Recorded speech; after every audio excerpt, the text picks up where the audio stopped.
Oke, selamat siang.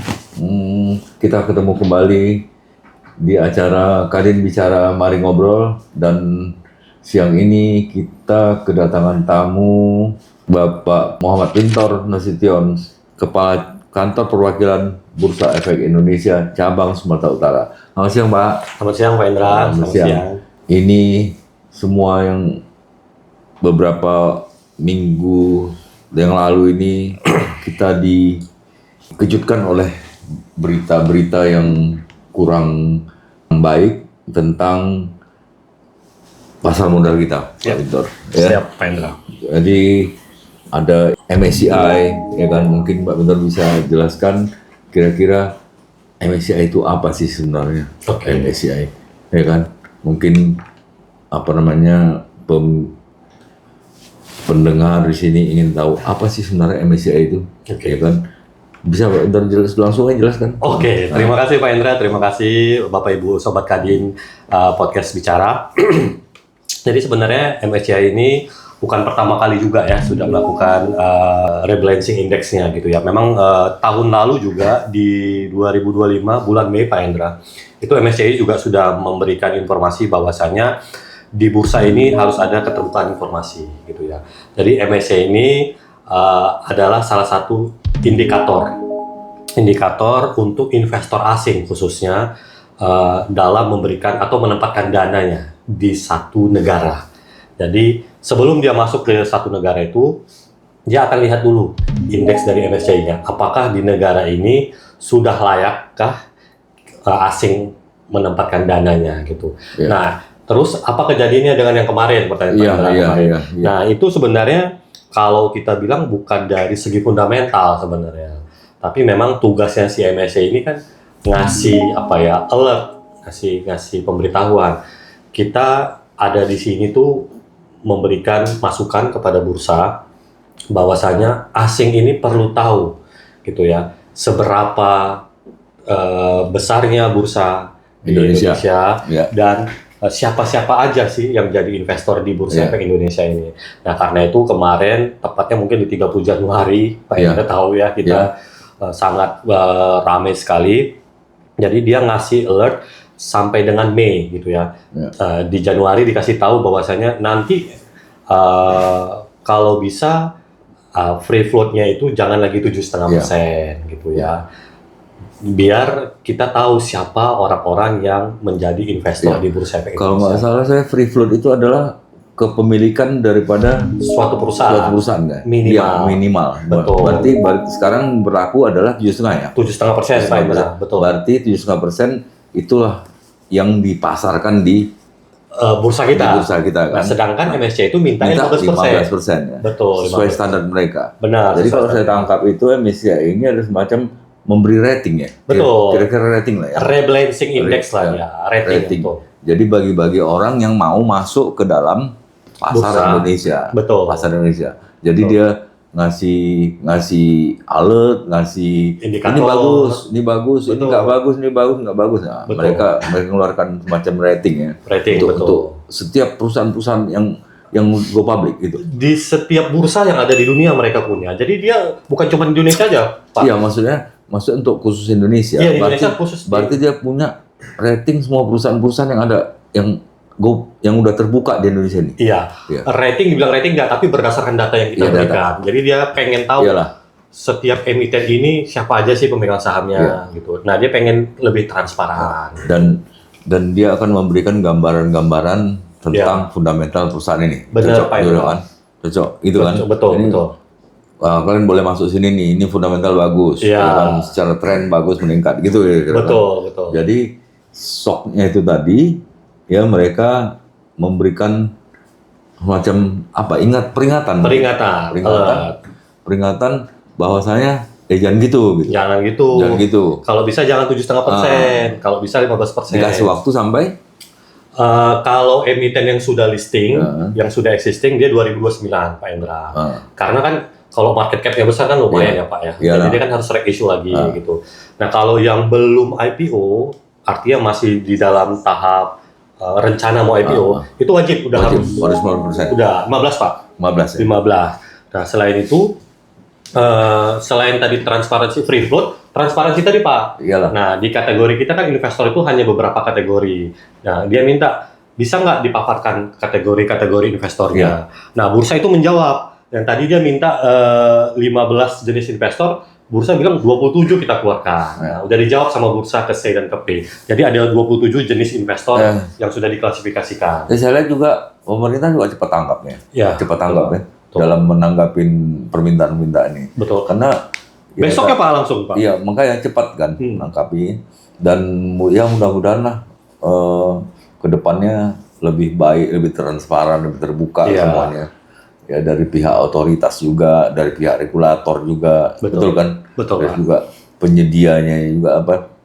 Yang punya market ini kan Bursa Efek ini sebenarnya kan kayak pasar ya. Betul. Pasar. Pengelola pasar. Kan? PD pasar lagi. PD pasarnya. Kayak pasar Sambas, pasar ini kan. Iya. Dalam ini kan ada orang jual-jualan kan. Benar. Diatur lah itu orang jualan. Betul. Jangan sampai jualannya nipu, timbangan, nipu ini kan banyak kan. Aturan mainnya, jam perdagangannya, sistem harganya. Ya itulah gunanya Bursa Efek. Benar Pak Indra. Bursa Efek Indonesia. Nah, dan cilakanya lagi besoknya Moody's pula ya kan. Iya, itu dia. Moody's itu nggak ada hubungannya. Betul. Nggak ada hubungannya sama Bursa Efek kan. Betul. Tapi dia untuk kredit rating kan. Rating bond lah kebanyakan. Bond ya. Bond. Dia di pasar obligasi. Untuk perusahaan-perusahaan ya. Iya. Tapi itu pun Moody's itu Pak Hendra, dia tidak menurunkan rating sebenarnya. Hanya memberikan ini, belum menurunkan rating kita. Belum, masih kalau salah BAA apa enggak? BAA masih investment grade lah. Ya. Masih investment stable grade. Tapi ada tapinya kan. Iya. Tapi enggak Pak, kalaupun dia turun masih investment grade kok. Kalaupun dia turunkan satu rating, kita masih investment. Tapi katanya unpredictable. Nah, itu ada tapinya itu. Betul Pak. Nah, itu tadi. Nah, jadi sebenarnya kalau saya pikir Bursa Efek ini tempat investasi yang menarik ya. Tempat investasi menarik. Sebenarnya di Bursa Efek ini yang kami ketahui itu di perdagangan saham satu, kemudian mutual fund apa itu reksadana. Kemudian obligasi. Ada lagi? Banyak Pak. Ada lagi. Jadi di Bursa Efek Indonesia ini pertama yang jelas pasti kita ada pasar saham sendiri. Kemudian ada pasar obligasi, kemudian ada reksadana, ada ETF. ETF, Exchange Trade Fund. ETF ini reksadana yang diperdagangkan di pasar saham. Kemudian kita ada futures, kita ada structure warrant, kita ada efek beragam aset, kita ada diri, dana investasi real estate, kita ada di infra. Ternyata banyak ya. Banyak diperdagangkan. Tapi yang umum itu hanya saham dan obligasi, reksadana dan obligasi. Obligasi betul. Jadi masyarakat itu kan kebanyakan ya kalau nggak ngerti saham sebenarnya biar manajer investasi yang ngelola di reksadana, ya kan? Ya. Kalau nggak mau repot, nggak mau pusing kepala, beli obligasi pun ada dua kalau salah saya. Obligasi negara dan obligasi swasta kan? Ya masyarakat umum gimana kalau mau investasi di saham, obligasi atau gimana prosesnya? Kalau masyarakat umum siapapun, misal masyarakat awam lah. Oke, untuk masyarakat awam tuh Pak Hendra saya izin juga menjelaskan sama Sobat Kadin gitu ya. Untuk yang awam pertama pastinya dia dapat edukasi dulu lah Pak. Iya, edukasi. Kita ada dari Bursa Efek Indonesia itu ada kelasnya sebenarnya. Ada namanya Sekolah Pasar Modal. Itu gratis. Di kantor bursa ada. Kita ada 29 kantor perwakilan. Jadi kalau misalkan Sobat Kadin itu ada di luar Sumatera Utara pun kami ada di setiap provinsi. Iya. Ya, kita ada sekolah pasar modal. Di situ apa yang dijelaskan Pak Hendra? Bagaimana berinvestasi yang benar. Nah, bagaimana berinvestasi yang benar? Investasi apa aja ya? Kita kasih tahu bagaimana mereka berinvestasi saham. Kita ngasih tahu juga bagaimana berinvestasi di pasar obligasi. Ya. Sama di reksadana satu lagi Pak Hendra. Gitu itu umum lah ya. Yang awam, betul. Nanti setelah itu kita ada kelas lanjutan lagi Pak. Ya. Nah, kelas lanjutan itu kita ada level 2. Level 2 itu kita belajar bagaimana menganalisa secara intermediate, betul. Ya. Nah, itu menganalisa perusahaan secara fundamental, kemudian menganalisa perusahaan secara teknikal Pak, betul. Nah, di luar dari itu nanti dengan sekuritas juga mereka punya kelas-kelas sendiri Pak. Ya. Jadi kalau masyarakat yang ingin berinvestasi di saham, obligasi, berarti harus datangi sekuritas ya kira-kira. Betul, datangi bursa dulu lah. Bursa dulu untuk belajar gratis ya Pak. Ya. Datangi bursa dulu untuk belajar, kemudian datang ke sekuritas. Sekuritas pilihan banyak tersedia. Pak. Ada Ya kan, 91 yang mana? di Indonesia, Ya. ada 27 di Sumatera Utara, Pak. Sumatera Utara ada 7, sekuritas buka rekening pasti kan. Iya, Buka rekening sekuritas, kemudian bisalah bertransaksi. bertransaksi. Betul. Biasanya sekuritas kan udah punya aplikasi masing-masing ya. Iya, semua udah Aplikasi. online rata-rata, Pak. Di aplikasi mobile ataupun di web ya. Web based, betul. Web based. Jadi itulah kalau kita ingin berinvestasi Investasi. melalui pasar modal. Benar. Ya, pertama edukasi dulu. Betul, Edukasi dulu, kemudian mendatangi sekuritas ya. Iya, Sekuritas macam-macam, kemudian kita mendownload aplikasi yang mereka Menurut punya. aplikasi, Dah, nanti start dapat trading. advice dari sekuritas Iya. apa? Advice dari sekuritas. Tapi ada tagline sebenarnya Pak Indra, maaf saya potong. Sebelum kita, untuk investor awam nih Pak Indra, ada namanya tagline kami 3P Pak. Paham, punya, pantau. Jadi pertama sebelum dia mengerti, pahami dulu. Pahami apa? Resikonya dulu Pak. Ya, Nah, betul. pahami resikonya dulu, baru ngomongin returnnya Pak. Jangan terbalik. Kebanyakan investor kita ini kan pengennya returnnya berapa? Iya. Dia nggak kenal resikonya, ini yang salah nih konsepnya. Nah, kita kasih tahu resiko terbesarnya kalau dia berinvestasi di satu produk ini apa.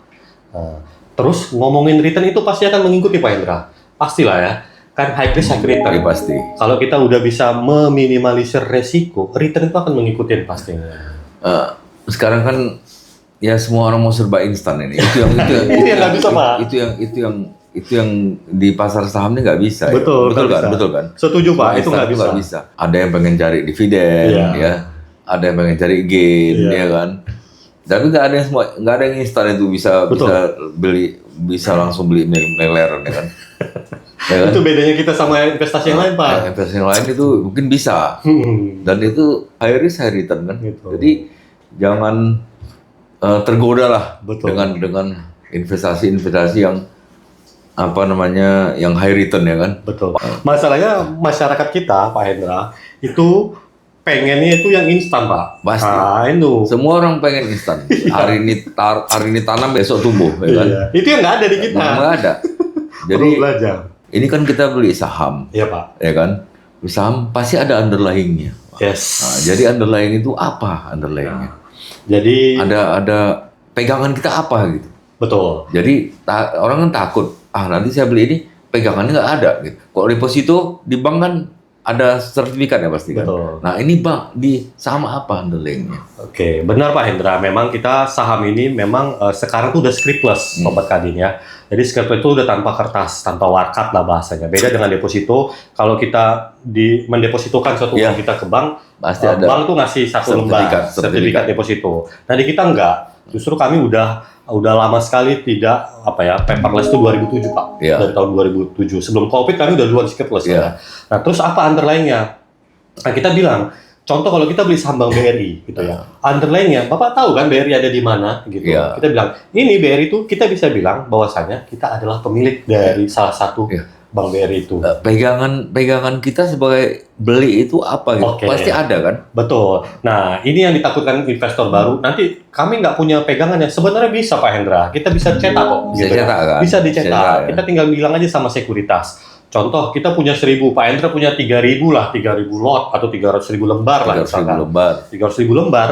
Nanti minta ke sekuritas nggak 300.000 di lembar. 300.000 lembar dicetak Pak. Iyalah. Satu lembar. Kolektif ya. Kolektif, tapi nanti ditulis nama Pak Hendra bahwasanya Pak Hendra adalah pemilik 300.000 lembar dari saham ini. Seri nomor sekian dan sekian. Iya, Nomor seri sekian, ya. sekian, betul. Jadi nggak usah takut sebenarnya. Ya, kita bisa cetak juga kok Pak. Itu kan jadi semacam consideration pemikiran juga bagaimana jaminannya. Betul. Jaminan. Kan penjaminnya ada KSEI. Ada KSE Pak, Kustodian Sentral Bank Indonesia. Kan penjaminnya KSEI kan. Betul. KSEI. KSE itu yang nyimpan uang dan Yang saham. nyimpan uang. Jadi kalau misalkan investor, kita jadi investor, takut nanti uang hilang, jadi nol gitu.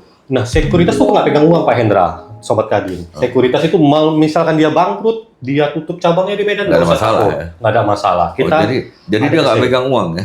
nggak pegang uang sekuritas Pak. Nggak. Dia hanya Jamin ada lagi Pak, beda lagi. Kalau di bank kan ada LPS, kalau di kami ada SIPF namanya Pak. Oh ada LPS-nya kayak pasar uang tuh ada. Jadi aman ya. Aman, namanya Securities Investor Protection Fund.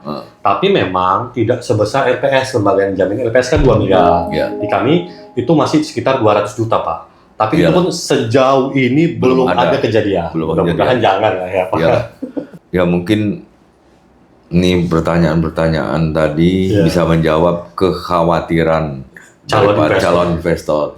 Ya, ini bagus untuk investasi ya, jangka panjang. Betul. Jangka panjang. Bisa diwariskan, Pak. Bisa diwariskan. Bisa diwariskan. Karena kan di atas nama ya. Atas nama. Atas betul. nama. Jadi ya kalau kami berharap mudah-mudahan ekonomi membaik, Amin. ya kan membaik, dan semua ini kan semua mekanisme pasar kan. Benar Pak. Benar kan? Nggak ada yang bisa ngatur ini sebenarnya. Betul kan? Betul Pak. Mekanisme pasar yang berlaku adalah jual beli kan. Betul. Jual beli dan Supply demand. Supply demand. Nggak ada yang bisa ngatur apa gini-gini. Semua itu nggak bisa diatur ya kan. Iya. Berjalan di atas mekanisme pasar. Betul. Seperti di pasar-pasar tradisional pada umumnya. Iya. Kan gitu kan? Betul Pak. Intinya sih secara fundamental pasar kita nggak ada masalah Pak. Iya. Kejadian yang MSCI kemarin, fundamental perusahaan emiten kita yang 956 Tapi ini mungkin panik mungkin ya. panik selling memang. Panik selling gitu ya. Iya. Panik Rata-rata selling. investor kita panik. Panik ya. Yang terutama retail ya, panik ya. Betul Pak. Tapi kalau kita lihat pertumbuhan investor gimana? Nah, investor Retail. kita ini pertumbuhannya tahun 2025 Dari tahun ke tahun. dari tahun selalu bertumbuh Pak. Tumbuh ya. Selalu bertumbuh. Terutama waktu COVID ya, kita mengalami lonjakan yang dahsyat Oh, di iya. COVID. Karena orang kan di rumah aja Pak. Iyalah. Nggak tahu mau kemana Jadi- ya di sini online.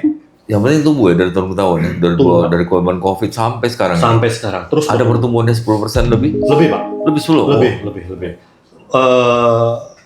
Yang terakhir itu 2025 itu kita di atas 20% lebih lah ya, bisa dibilang ya. Jadi memang jumlah investor kita tuh 20 juta Pak di Indonesia. Tapi memang masih kecil sekali dibandingkan jumlah penduduk kita 280 juta. Iyalah. 20 juta. Kira-kira berapa rasio yang paling apa itu? Kita penduduk kita 280 juta. Nah, kita harus compare dengan ASEAN pasti. Nah, kalau ASEAN itu 16% dari penduduknya sudah Oh, pasti iya? jadi investor. Dia paling tinggi Berarti Pak. kalau kita Singapura. 16% dari 200. Kita cuma 2%, 3% Pak paling tinggi Oh, Pak. masih pasti jauh ya. banget, betul. Jauh ya. Kita tuh di bawahnya Singapura, Thailand, satu lagi Pak. Nah, Vietnam, baru kita Pak. Gitu. Jadi PR kami sebenarnya masih besar juga gitu. Iya.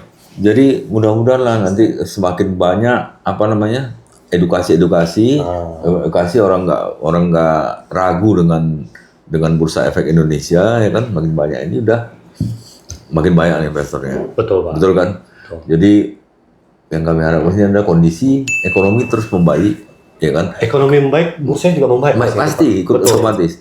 Dan Pasar keuangan. pasar keuangan, pasar modal, istilah pasar modal ini adalah cerminan daripada ekonomi kita kan, betul? Setuju. Nah, Betul kan? Betul. Kalau orang melihat suatu rumah jendela lihat itu bagus kan, Betul kan? Betul Pak. Bursa Efek ini adalah indikator ekonomi sebuah bangsa kan, Betul kan? Betul Pak. Jadi Dari orang melihat itu dulu deh, ya, betul kan? setuju Pak. Itu Kira-kira gimana? Setuju kan? setuju Pak. Jadi kalau orang luar sama kayak kita juga mau masuk keluar gitu Pak. Kita mau masuk Lihat ke Singapura, lihat bursanya aja Pak. Kalau bursa mengalami memang pertumbuhan, artinya pertumbuhan di negara itu bertumbuh. Tumbuh. Kalau bursa lagi koreksi, artinya memang perlambatan ekonomi di negara itu lagi berlambat. Itu tadi berarti kita bisa investasi di negara tersebut, Betul. ya kan? Betul. Jadi mudah-mudahan ekonomi membaik, kemudian tata kelola tata kelola perusahaan baik itu yang emitennya sendiri ataupun yang dagu tata kelola semakin baik, berkualitas ya, dan juga otoritasnya tata kelola juga baik, otoritas regulatornya juga tata kelola baik, transparansi semua. Ya, kalau saya rasa aman. So far sejauh ini masih aman Pak. Aman, Fundamental aja. Nah ini fundamental nggak ada apa-apa loh sebenarnya gitu ya. Cuman memang kan ada MSCI yang ngasih peringatan. Itu oke lah, namanya kasih koreksi. Panik ya. Iya, panik aja Pak. Betul kan, panik kan. Betul. Kan kalau kata Warren Buffett, di saat orang panik, disitulah kita ngambil keuntungan. Di saat orang tamak, baru kita situ panik. Iya. Itu Warren Buffett kan gitu. Jadi mudah-mudahan investor retail kita bertambah. Amin. Mudah-mudahan ya Pak Pintar rajin-rajin lah datang ke sekolah-sekolah kan, edukasi, ke sekolah universitas edukasi. Ya yang perlu investasi kan daripada gadget-gadget ini kan, Betul Pak. mengerti ke depannya. Jumlah investor kita pun Gen Z Pak paling banyak saat ini. Iya, saya lihat mereka tuh udah mulai ngerti. Iya. Karena demografi kita kan penduduk kita usia yang sangat ini ya Pak ya, produktif tuh di Gen Z ya. Udah Jadi mulai memang ngerti, investor kita pun Gen Z Pak. mengerti investasi, ya kan, uang jajan mungkin buat investasi. Alhamdulillah ya Pak Hendra, itu di SMA udah masuk kurikulum Pak. Oh iya, Udah ada Pak. Makanya SMA tuh udah rajin ke kantor kita. Tadi tuh, ini saya sebelum kesini tuh ada SMA juga berkunjung ke kantor kita. Oh, iya? SMA Metodis. Semalam juga SMA Metodis. Kita udah SMA Metodis. mulai investasi berarti. Sudah Pak, dari kelas 2 SMA, kelas 11 Pak, ada sudah pelajaran. ada di kurikulum mereka tuh tentang ke-OJK-an ya. Nah, gitu. Kita bagian ke-OJK-an. Jadi semua industri yang di bawah pengawasan OJK Iya, Pak. iya. Jadi mereka belajar perbankan, asuransi, dana pensiun, pegadaian, pasar modal, semua dikenal Jadi sama OJK. itulah kira-kira Sobat Kadin, mudah-mudahan podcast yang singkat ini, Kadin Bicara, Mari Ngobrol, bisa bermanfaat buat kita semua. Jangan lupa berinvestasi dari sejak dini. Terima kasih. Ya. Assalamualaikum warahmatullahi wabarakatuh. Waalaikumsalam warahmatullahi wabarakatuh. Iya. Thank you Pak Indra. Ya.